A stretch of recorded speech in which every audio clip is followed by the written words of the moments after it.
harías si alguien te preguntara sobre tu pasado?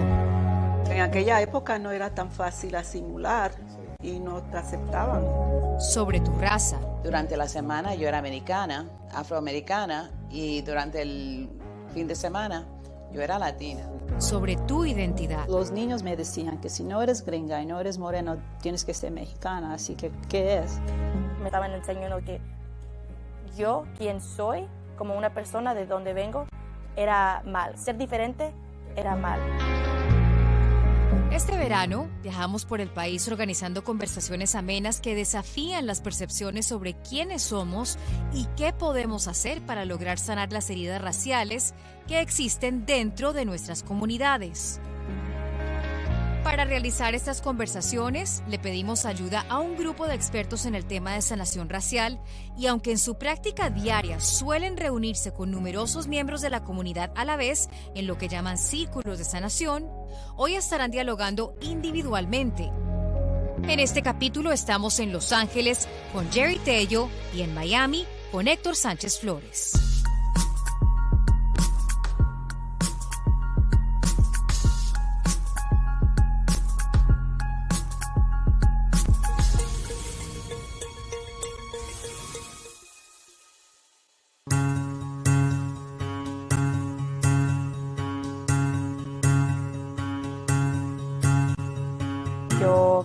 Nací y crecí en Norfolk, Nebraska. Es una comunidad de como 24,000 personas, predominantly white. Pero mi familia es de la Costa Chica, en Guerrero, México, el sur de México. ¿Cómo te identificas, verdad? Porque vienes de Nebraska, tu familia viene de la Costa Chica. ¿Cómo es que tú te representas? Esa es una pregunta que de veras para mí depende de con quién estoy hablando, ¿verdad? Okay. Si estoy hablando con hispanos, me siento más confortable decir soy costeña, ¿verdad? Porque personas a veces conocen la Costa Chica. Si no, digo que soy afromexicana, ¿verdad? Pero eso también viene con preguntas de a veces güeros, otras personas de diferentes grupos étnicos que me dicen, ¿cuál de tus padres es africano-americano? Ninguno de ellos. Soy afromexicana. Hay personas africanas en México, en varios países. Sí. Eso es algo que tengo que explicarle a personas Sí. y a veces no entienden. Cuéntame de cómo fue tu experiencia creciendo en Nebraska. Fue difícil porque muchos aspectos, ¿verdad? Cuando una persona de color está creciendo y casi todas las personas que ven son de piel blanca, tienen el pelo, pin straight. Creo que cuando somos niños chiquitos siempre queremos hacer como todos, fit in. Me quise planchar mi pelo o hacer cosas normales de que güeros hacían, ¿verdad? Y para mí eso significaba que a veces estaba, y me duele decirlo, de veras, me estaba como embarrassed de mi cultura. Yo no escuchaba música hispana, no me gustaba cuando mi pala ponía las cumbias, y ahora me encantan las cumbias, ¿verdad? Sí, sí. No me gustaban los corridos, nada. Yo creo que suprimí mucho de mi cultura y cómo pude salir de eso fue en simplemente aceptar mi identidad, quién soy. ¿Qué eran las cosas que tú escuchabas de otras personas, verdad? Me estaban enseñando que yo, quien soy, como una persona de donde vengo, era mal. Ser diferente era mal. Cuando yo estaba creciendo, un padre de un amigo, que ya no somos amigos, ¿verdad? Que me dijo, tú eres una de las buenas, ¿verdad? Y me puse a pensar, ¿qué significa eso, verdad? Yeah. ¿Qué significa eso? Soy una de las buenas, ¿me debería de sentir bien de eso? O mucha confusión, porque uno de los malos para ellos significa cualquier mexicano, cualquier africano-americano, quien sea, que no conocen.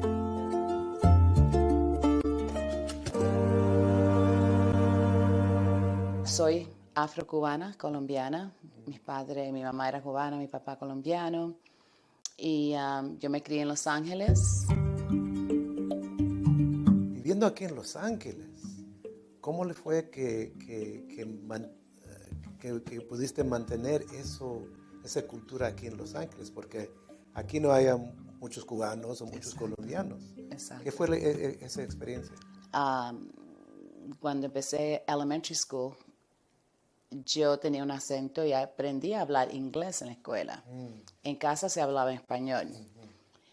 Entonces siento una niña de color hablando un idioma que no parecía yo latina.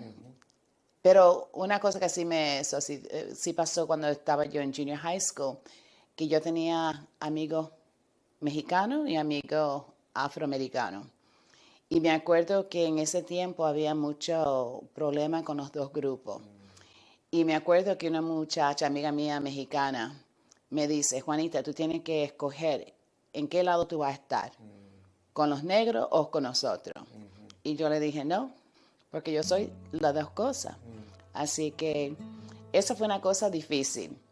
Y entonces para decir que dejó de ser mi amiga. Yo me crié en South Los Ángeles, el sur de Los Ángeles, que el neighborhood es afroamericano. Sí. Entonces me fue un poco difícil con el bullying y cosas así en la escuela y llamándome nombres y así. Y en junior high school trabajé muy duro para perder el acento.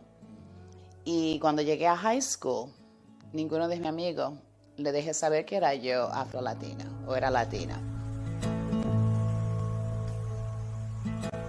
En ese tiempo de high school, durante la semana yo era americana, afroamericana, y durante el fin de semana yo era latina, porque la música y con la fiesta y la iglesia era una iglesia hispana. En esos tiempos en Los Ángeles había esos grupitos, ¿verdad? Y no había mucho lugar para afrolatinos. ¿Cómo afectó en su trabajo que estás haciendo ahorita? Bueno, eso me afectó mucho porque en un sentido, mis amigos afroamericanos, yo no era afroamericana. Y con los latinos, como era negra, no era latina. Sí. Entonces, con eso fue algo duro, y especialmente siendo niña. Y yo era la mayor de 5. Así que yo tuve que aprender mucho y después enseñarle o ayudar a mis hermanos con eso. Pero mi mamá siempre nos enseñó, y eso fue lo que me ayudó mucho, que sabiendo uno de dónde viene, puede ir donde quiera. Y con ese orgullo que nos dio nuestra mamá, fue que yo aprendí que sí, I belong here, yo puedo ir a este lugar y no sentirme inferior.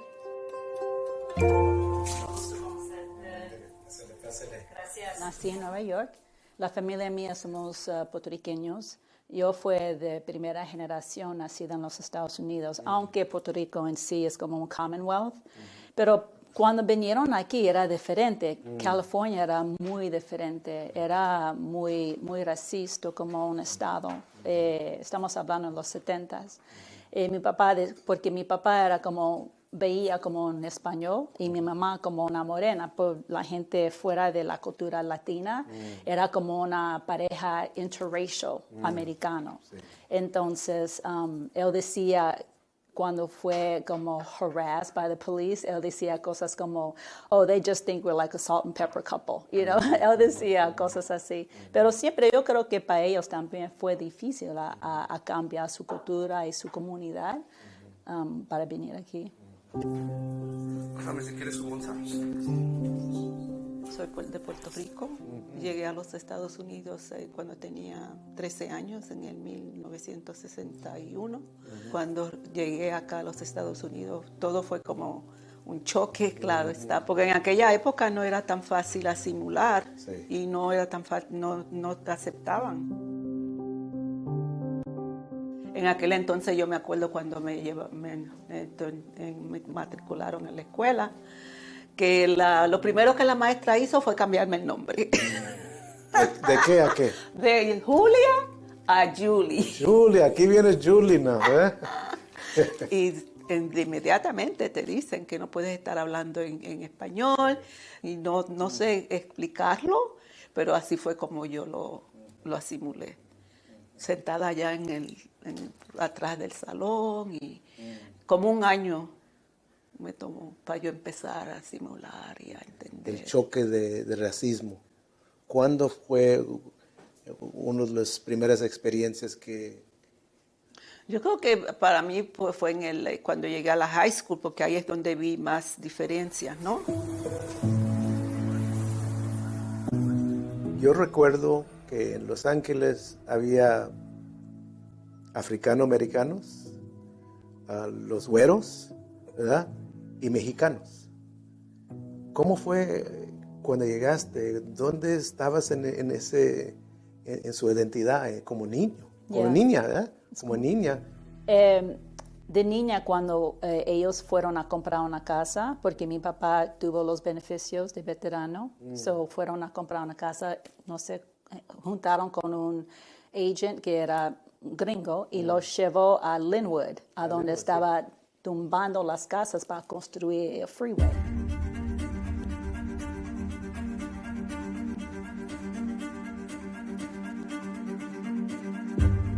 Era básicamente un barrio moreno y eso escuchaba, los niños me decían que si no eres gringa y no eres moreno, tienes que ser mexicana, así que ¿qué es? Y era algo extraño para mí porque en Nueva York jamás había escuchado nada de eso. Pero en Nueva York era común para ser morena, o sea, de piel un poquito más oscura, pero para poder tener esa cultura. Y para aquí fue algo extraño.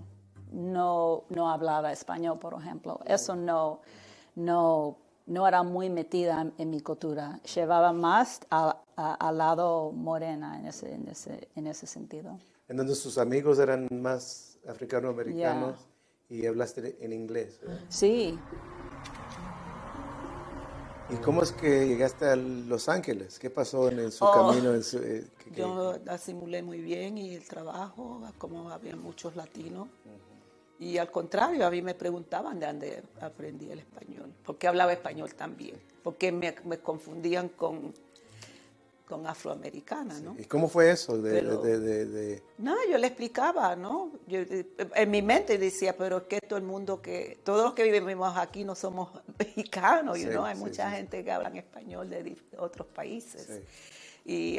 Y así poco a poco uno va explicándole a la gente. Si te preguntan, otros te miran, pero no dicen nada. Sí. Otros te preguntan y sí comentan, ¿no? ¿Y qué fue el impacto de balancear su identidad? Yo creo que para mí fue, estaba perdida en un sentido. No llegué a ser identidad con mi cultura hasta que me fui a graduate school en Columbia, en Nueva York.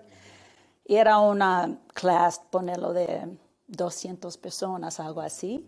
Y la mayoría de ellos hablaban otros idiomas y entre eso hablaban más español. Y eso por primera vez me pegó como, wow, what's wrong with this picture? Y cuando me gradué me mudé a Argentina y viví ahí 1 año y medio hasta que me metí en el idioma. Mi mamá, yo no creo que ella no tuvo esa capacidad de explicarme de palabras de calidad. Sí. Era como golpes. Y yo creo que eso viene de lo que ella aguantó. Y eso fue un tema de racismo también. Cuando mi abuela llegó a Nueva York, se metió como una cosera, like a seamstress. Sí. Y no había muchos trabajos para mujeres morenas, menos que hablaban español. Sí. Entonces, fue difícil. Siempre estoy agradecida por tener una vida más alegre. A veces no sabemos que a veces los sistemas no nos ayudan. No ayuda a los niños a aprender, manejar las identidades. Y eso es racismo. Sí. Es el racismo del sistema que no enseña a los niños que hay varias culturas, ¿ah? Hay varias identidades y podemos tener varias identidades en uno mismo. Exacto. ¿Cómo esas experiencias han dado esa fuerza de hacer el trabajo que estás haciendo? Empecé una organización que se llama International Society of Black Latinos y empecé la organización para traer más, ¿cómo se dice?, awareness del afro-latino, para enseñar, para ayudar a los niños negros y latinos a aprender de uno y otro y aprender que tenemos mucho más en común que no. En la comida, en la música, en la cultura, muchas cosas que se hacen en muchos países latinos o en muchos países, aprendimos de los africanos. Para nosotros en las escuelas tenemos workshops. Puede ser una semana, puede ser 4 semanas, puede ser 8 semanas. Nosotros vamos a las escuelas y ayudamos a los niños a aprender más de uno y otro, como dije anteriormente. Mi primera pregunta es, ¿qué es lo que a ti no te gusta que te llamen? Vamos a decir, si es un afroamericano, ¿qué no te gusta que te diga un latino? Y algunas de las palabras que he oído son muy feas. Y lo mismo con los afrolatinos, hablando de los latinos. Pero también encontré que entre uno y otros, las razas también tenían muchas cosas feas de decir. Entonces empezamos con eso y después allí empezamos la conversación. ¿Y por qué? ¿Cómo tú te sientes? ¿Cómo te hace sentir? Y ya después de unas semanas, uno aprende de uno y otro y se cambian las cosas. Y con los niños, cuando uno le enseña a los niños son que le enseñan a los padres, que es una cosa muy importante. Eso es el tema de sanación, ¿verdad? Cuando yo escuché tu historia de tu familia, ¿verdad?, que emigraron a Estados Unidos, me imagino para buscar trabajo, ¿verdad? El ser un emigrante a Estados Unidos, enfrentan ellos racismo, ¿verdad? ¿Ellos lo reconocen como racismo? Mi padre reconoce que el tratamiento que él agarra contra el tratamiento que los güeros que trabajan con él en construcción agarran es diferente. ¿Verdad? Ellos sí captan, ¿verdad? Yeah. Sí captan. ¿Cómo es que los afecta a ellos? ¿Y tú lo reconociste cuando eres más joven? Yo creo que cuando yo era joven, estas cosas no fueron algo que yo hablé con mis padres. Okay. Porque creo que como latinos o personas de color tenemos esta mentalidad de sobrevivir. Okay. Y solo sobrevivir, de día a día, ¿verdad? Paso a paso. Son cosas así. Es la vida, eso es lo que me dicen, ¿verdad? Es la vida, ¿verdad? ¿Tú crees que podemos superar el racismo? Yo creo que todo es de actitud y compromiso, pero eso empieza con educándonos, ¿verdad? Creo que sí. Empieza con aceptar que tenemos que tener esas conversaciones y que esas conversaciones no son confortables, ¿verdad? Para ninguna persona que, si yo estoy hablando con un americano, con un güero, yeah, eso no es una conversación que lo va a hacer comfortable a una persona güera, ¿verdad? Porque nadie quiere que les diga que estás haciendo, que lo que tú estás haciendo es racismo, ¿verdad? Eso es muy uncomfortable para ellos, pero también para una persona de color, porque ay, ahora yo soy la persona mala. Ahora, now I'm the bad guy. Por hablar de estas cosas. Todos, ¿verdad? Güeros, hispanos, africanos, todos tenemos que aprender de estar confortable diciendo las cosas que no son confortables. Piensa de esa niña de 11, de la Evelyn de 11 años. Y entendiendo lo que has aprendido hoy en día y entendiendo quién era esa niña a los 11 años, ¿qué le dirías a esa niña? Que ser diferente no es malo, que las diferencias son buenas.